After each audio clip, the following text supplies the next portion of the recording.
God's grace in that situation. At the first church I went to, the pastor there was really nice. He gave me extra work around the church to help me, and I was able to find an ability to, sing and praise the Lord. I'm Ange. And I'm Beck, and we are Gold Diggers. It's not what you're thinking. And we dig the gold out of everyday life stories. Like today's guest. Hi, my name's Darryl. I believe my gold is being able to use my story to help other people find hope and understanding in their lives. Honey, you're my sugar. I'm excited about today's podcast. I don't know why, when you just kind of get those excited bubble feeling in your stomach. Yeah. There's something good coming in today's podcast. Good. I know. Yeah. But what is going to be good is the question that Sam's got for us this morning. What is it? In true theme of today, have you ever had a run-in with the police? And what was it? Oh, confession moment. I'm going to let you go first, Beck. I don't think you're just too good. Oh, yes, I do. Oh, okay. I'm impressed. So when I was little, I was in primary school, probably grade 1, and all the kids were lined up against the fence, and they were looking because there was a police car on the other side. And as I approached, they were booking my dad for parking in the wrong spot. And I cried. And that was it. That was it. I've never been arrested. Can you imagine me being arrested? That's a big anti-climax. I kind of was like, yay, that's awesome. It was traumatic for me. It wasn't even involving you. That's right. And he was a pastor and he was wearing his uniform. And I'm like, they're booking my dad. I am just so impressed. She's just so good. She's such a good girl. I can't say I, on the other hand, have been stopped by the police numerous times. So I'll give you one of those instances because otherwise we'd be here all day. Okay. We're talking speeding fines. We're talking speeding fines. Well, yes. I do have a bit of a heavy foot. Yeah. So one of those was probably in the first car I owned, I was maybe 18. Yes. And at the time I was dating Noel, so my husband Noel, and he couldn't drive. So I was driving him home. It was late at night. And I got followed by the police, but because it was late at night, I was kind of a bit scared, so I didn't want to stop. You floored it. Kept having to follow me until I eventually pulled up round the corner and pulled up outside Noel's house. Yeah. And then Noel was with me in the car, and then the policeman comes to the window, knocks on the window, and he says, "What reason do you have for speeding like this?" And I said to him, "You wouldn't accept my wife's pregnant, would you?" Oh, I do remember a speeding fine. Here we go. It's all coming out. Okay, now. here it comes. So I was probably about 20 and we were newly married and I was on my way to work and I got pulled over, but I hadn't had my license long because I only got my license 1 week before I got married. And I was driving along and the police did the siren and so I'm shaking and pull over. And he goes, "Do you realise you were doing 71 in a 60 zone?" And I'm like, "No."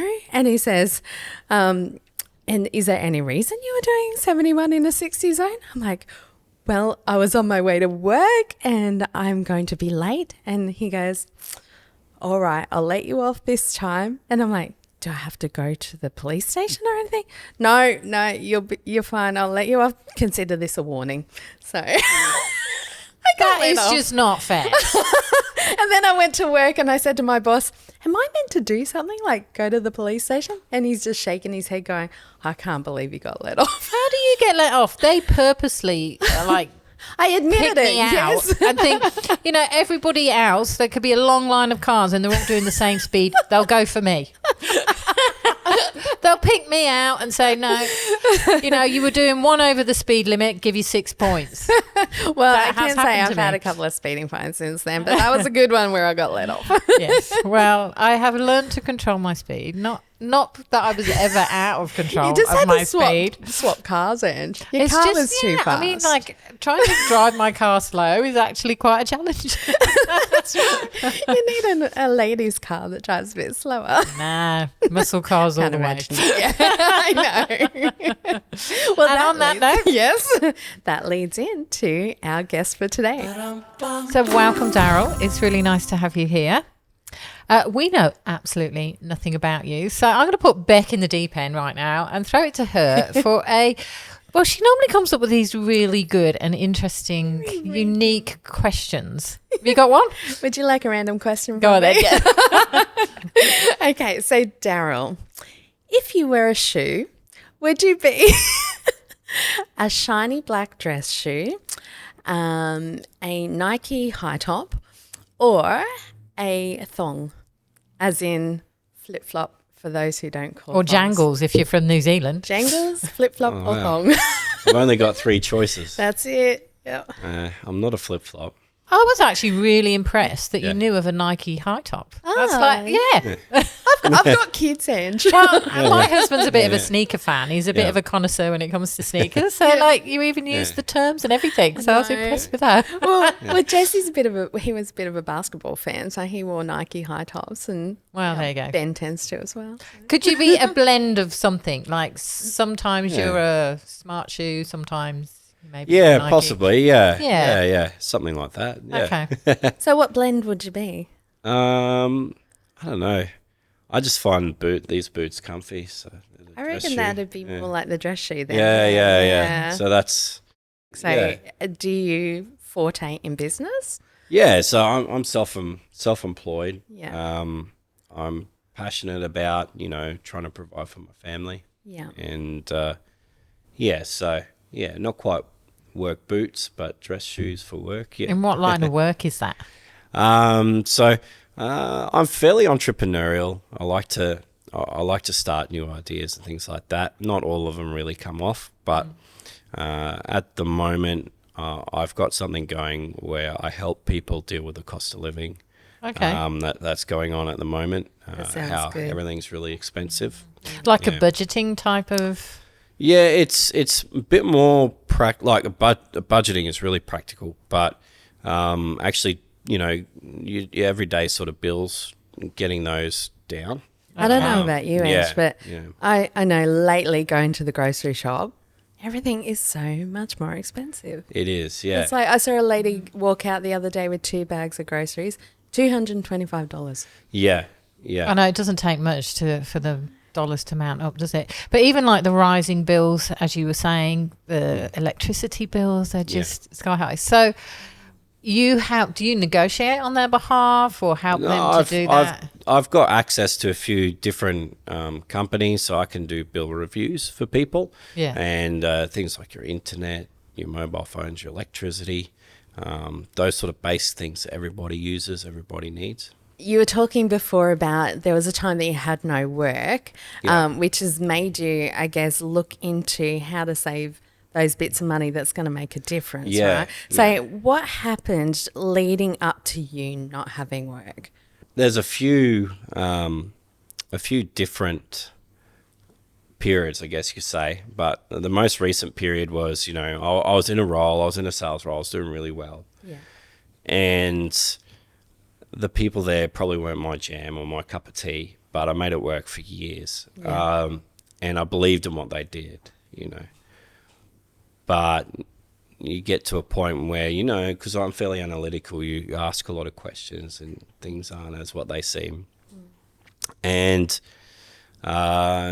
it sort of just all came to a head. Yeah. And then I was out of work. I wasn't planning on that at all. Well, it sounds like that was a very difficult time in your life. Have there been other times in your life where you've had to go through difficult trials? Yeah. My life has been one trial after another, really. Yeah. Just share some of those with us. So you're willing to share, because I think life is like that, isn't it? We have peaks and troughs and we have trials, and then sometimes we're the better for the things that we've actually had to walk through. Yeah, we are. Yeah. So for example, so this is probably really my jam. Is what I'm excited about. Is that my background, my family background. I didn't receive the love and support that you would expect from a family. Yeah. I wasn't afforded that. And I was labelled a problem child, ADHD kid, all that sort of stuff. And, I played the role well. But that has led to lifelong battle with, depression, anxiety, all that sort of stuff. And that was from a young age, was yeah, since I was 6. Yeah. Wow. Yeah. So, I've always had a heart to help people out, but being able to actually get that across to people was something really different. Do you feel you were misunderstood as a child by your definitely. teachers and Yeah. mainly in school or family? Across everything? across the spectrum, like I wasn't like, so my family weren't very good socially, so I didn't learn any of those social skills to be able to, and then also I've come to understand my thinking is extremely analytical sometimes. Like I'm really fact-based. And so I've come to realize just how differently I think to majority of other people. And that's why I haven't been able to communicate. When do you think you found out that you were ADHD or where you realised that, hey, I do think a little bit different to other people? Yeah. At what point was that? Because I feel like people up until the stage they realise there's a reason for this, or I'm unique in the way I think. Yeah. But until then, they feel rejected because they're not acting like everyone else. The penny dropped when in my sales roles, I started to really hit it off and get along with engineers, people who are not known for their communication skills. They're thinking more analytical. Yeah. And Can we say how accountants? I completely Can we say accountants? and they And more literal. Like Yeah, won't very, get very jokes literal. as much because they're like, hang on, well, that doesn't make sense. But it's Yeah. a joke, so it's like They're in- learning Yeah, how to. yeah. And just being able, because I was getting to know these people over, it wasn't a quick sell, over weeks and months, and I'd be on the phone to them for hours going, and just understanding where they're coming from. You're like, these are and my also people. frustrated. Yeah, and I'm right. like, that must be what it's like, like right. the penny dropped. You're on Yeah. the receiving end of that Yeah. kind of conversation. Yeah. And I've got a friend who's very much like that, and I don't think he's aware of how much of a drain it is on everyone around him, because you just think everybody else, because they don't think the way you do, and it's so clear in your mind. You literally just think, what's wrong with people? Like, So how did that impact you then as a young person? Because you mentioned that you didn't feel you had the love and support growing up. So well- what did that produce in you? Oh yeah, anger, rejection, violence, sort of a go it alone sort of attitude. So what did life look like distrust. for you then at that time? It was really bad. Like I remember, when I was 8, I wanted to not be around anymore. You know what I mean? Yeah. And only stayed because of my pet dog. Wow. Yeah, so it was pretty deep, and it's great to be, coming out of all of that and actually being able to see life for what it really is, and understand people and understanding yourself. Too. and understand myself, and then actually being able to just coming across other guys.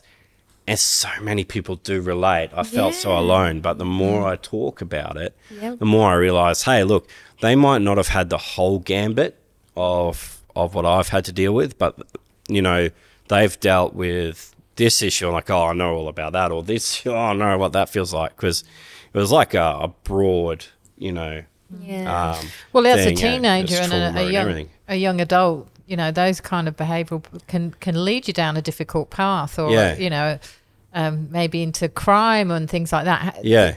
Was that ever a part of your life? I never saw myself like as wanting to be that way. Yeah. But I did have attitudes that would line up because there were criminals in my family, and one of them I bonded with really well. Yeah. And just, you know, an attitude towards violence or just that, you know, I'll get them back sort of, you know, thing. Like, Revenge. yeah, which really is more about feeling powerful in yourself because you feel weak than anything else. But it When takes you a much say stronger- your family wasn't good socially, Mm. do you think you had probably a few with ADHD in the family? So Yeah, you might yeah. have clashed a bit with each other, which Yeah. might have gone into the mix of making that a not pleasant way to grow up? Yeah, there's something going on there. Yeah. It's hard now to sort of go back and unravel it, and probably don't want to. There might be some like people have often said, oh, you know, such and such might be on the spectrum, and you know what I mean? Like, yeah. I find it fascinating because I've spoken to quite a few people recently. I think the more that we're finding out about spectrum issues, Yeah. and everyone's on it at some point, but Yeah. some have it more than others, or they're more one side or the other. Yeah. But just having people honestly talk to me about what are their symptoms, what have they learnt about their own issues has been so interesting, because for me, it makes me understand people more. And when I see behaviours, I'm like, oh, that's all right. That's how they act. And that's okay. There is a whole lot of healing involved in just understanding different behaviours and being able to adapt to that with people and speak their language, and then it works. Yeah, it does. And There's a lot of research gone into that as recently as well. There's a lot more awareness about it. We know what ADHD is now, but probably back when you're talking about it wasn't a term that would have been used. No. And there was, you know, a lot of, you know, conjecture in the media about, you know, should we really be putting these substances into children at such a young age to change their brain development? You know, because there was a lot of drug use, wasn't it? Well, prescription drugs to calm kids down, whereas now I don't know if they're using as much. I'm not too sure. I mean, I know as a parent. Did that have an impact on you? Like, were you medicated? Yeah. And can you, as an adult, can you see that, maybe because of that medication, this is what's happened to me as an adult? I really think, although there was medication there to help, what really needed to happen, which wasn't going to happen, was to actually have a really healthy family environment. Wow. So you can medicate to the cows come home, but you needed to feel loved if the family isn't all in and not want to own their stuff too, and just want to label the child, which a lot of people don't want that label for their children. But and so there's the whole other discussion about people just turning a blind eye and saying, no, they'll come good, and maybe they do need a bit more help. But I think, you know, if there could have been a combination where someone could actually stepped in, got through to me, and actually taught me the tools when I was young to actually navigate all of my issues and my problems. So has there ever been a moment in your life that you wished it had gone a different way?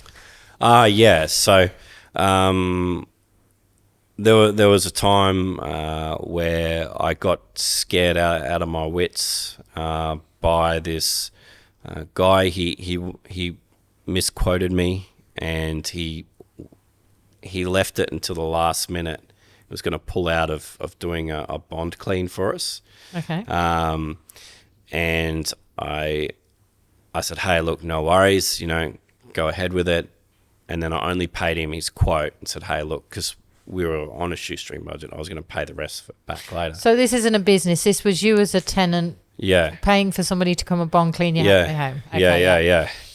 And so anyway, so I'm rocking up just to collect the mail at the old place, and this fellow and his other bong cleaner lady have just stood and trapped me in my car, so I can't drive out, and I haven't got the old electric windows; they're the winding ones, and he's just right in my window, right in my face, and say, "Oh, look, we're not paying you now. We've paid what you quoted. If you really upset, give me another 2 weeks. You're gonna be the first one." Wouldn't have it. Stayed there for it seemed forever.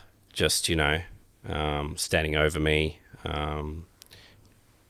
intimidating me, yeah. And saying, "Hey, look, we're going to send people around to your new place. We know where your new place is." And that they'd already been stalking my wife on social media and actually making veiled threats. Right.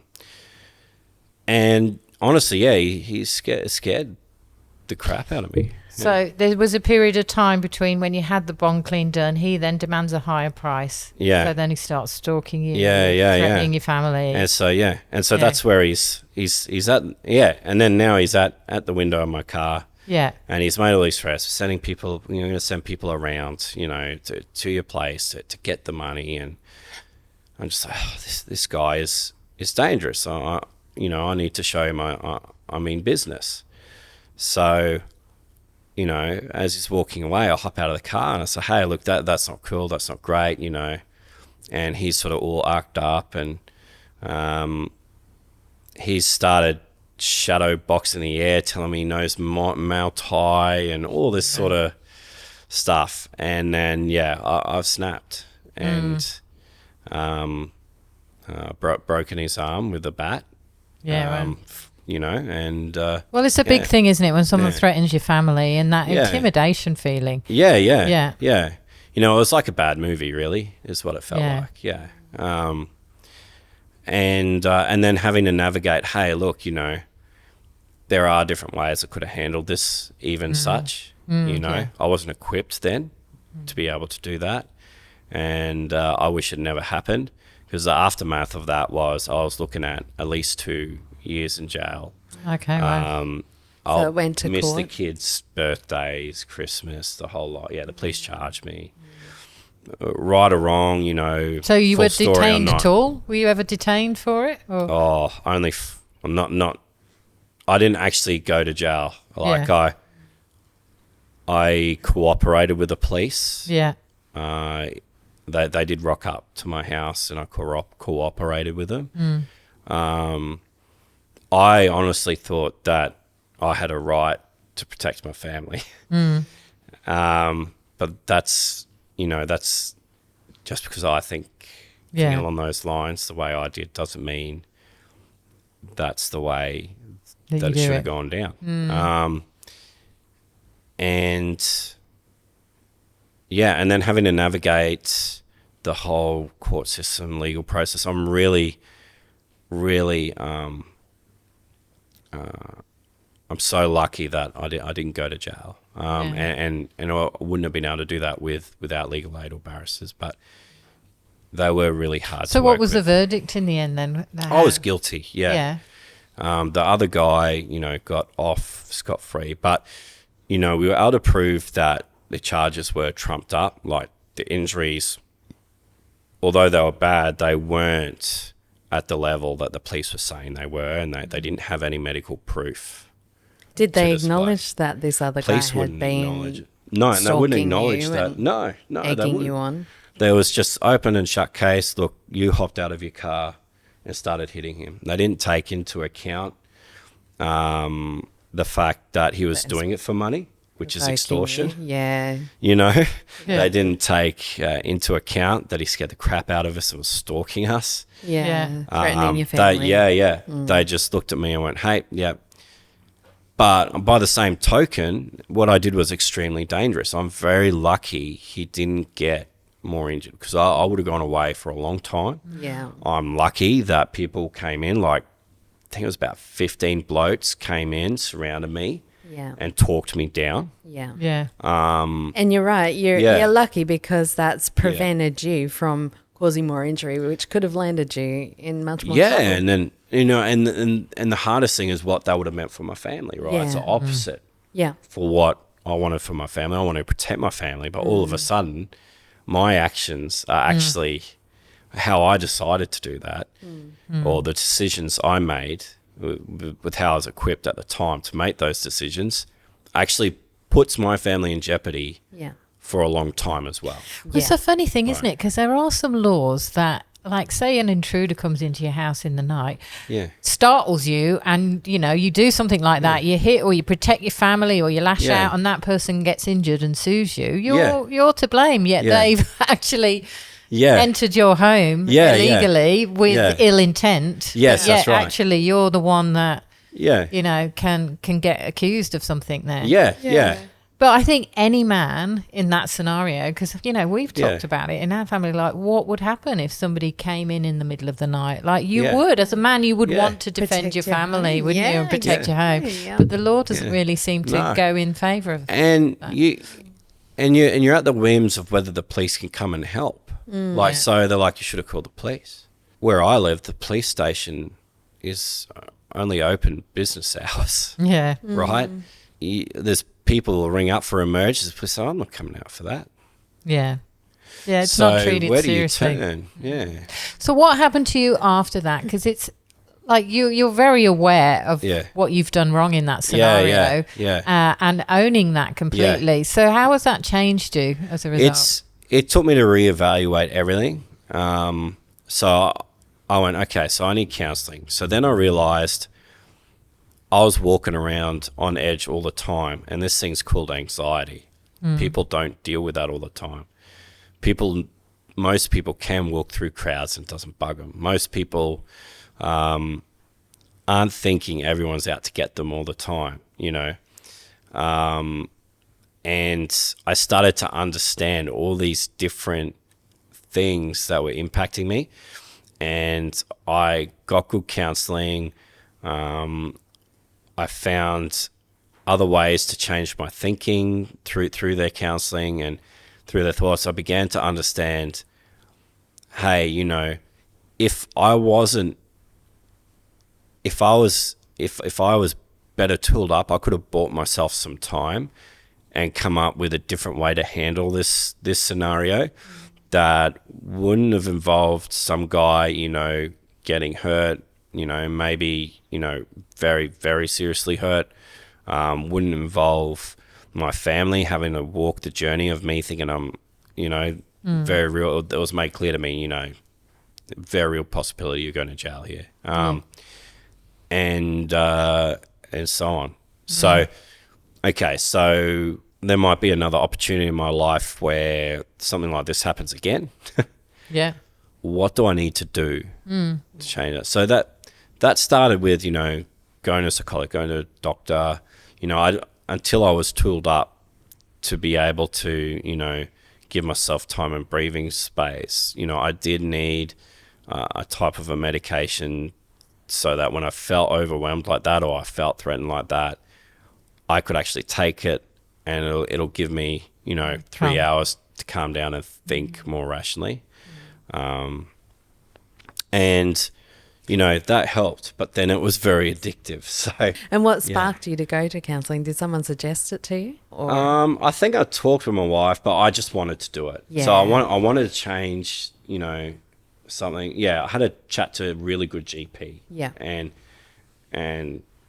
yeah, and he laid it out, and I said, hey, look, I need to see a counsellor. So I want to see a counsellor. It's that I want to show to the court that, you know, I'm not someone who just goes around beating up on people. I don't want to be that person as well. Yeah. You're being proactive in your recovery of that. Really. Yeah. But then the cycle is that you said you got medication to help you calm down in those moments, but then the medication is addictive, and so then you had another issue to try and come off that. Yeah, so it would send me on these massive downers. Yeah. and then I would need it to sleep, and then I would need, you know what I mean? And then So we're not really providing proper solutions, are we? No, it was a quick fix for Yeah. a while, but it also gave me the confidence. Like, I didn't want to leave the home. I'm like, well, what if somebody triggers me? And I was afraid of myself. You know what I mean? Yeah. So I could still now, because I still need to provide for my family. I still need to, you know, I could still now, you know, spiritually, the spiritual component is the biggest component on my recovery. Yeah. Wow. Yeah. Talk to us Tell about us that. about that. Yeah. So, so I've been to, you know, quite a few churches, and it's almost like each church, mostly each church has helped with each step of like a process of healing. And me being analytical as well, and also not great communicator, I've burnt a lot of bridges along the way, even at those churches with people who've helped me. Just because can't see eye to eye, but each, and because I'm an idealist. So anyway, I was able to find God's grace in that situation. At the first church I went to, the pastor there was really nice. He gave me extra work around the church to help me, and I was able to find an ability to, you know, sing and praise the Lord during that season that never happened before. And so that sort of took the grace issue, like even though I'm not happy with myself, like God's got me, sort of thing. Yeah. Wow. Yeah. And then so eventually I moved on from that church because of like rules and regulations that were out of the church's control, which I still felt personally upset about. I went to another church, and they sort of picked me up, dusted me off from that, and then really provided practical support to help me sort of get back on my feet, you know, sort of just after COVID. And I felt a real friendship, real connection to the guys there in a mess. So what do you think the difference has been with your faith? What is it about that that's helped you where other things haven't been able to? It's coming to the realization that even if all those years I felt no one was in my corner, nobody loved me, or I was all alone, that the realization that God knew me before I was made, me not understanding, at times I'd be like, God, hey, why did you knit me in my mother's womb? Like, I really don't understand. You know, I would ask that question. But knowing that he formed me and he's formed me for a purpose and he's been there all along, Yeah. it's really, really grounding. Yeah. Yeah. You found your value. Yeah. In God. Yeah. Yeah, nice. 100%. That's so good. Yeah. So what brings you joy now? I mean, you've got a family, obviously. What's Yeah. life like for you now? It's still tough. There's still lots of challenges, and I'm still battling depression and anxiety, and things do get overwhelming at times, but not to the extent, you know, it's sort of, it's not all battles at once. It's like one battle at a time. And you're not doing it alone. No. And me coming out on the other side of it, my wife says that I've completely changed. Yeah, wow. She said she knew what my heart was that when she first met me, but no one else could see that because of everything else that I was going through. But now she says, you're becoming more and more what your heart is for people, you know. You're finding your That's purpose. wonderful. Yeah. Yeah, nice. Yeah. It's beautiful.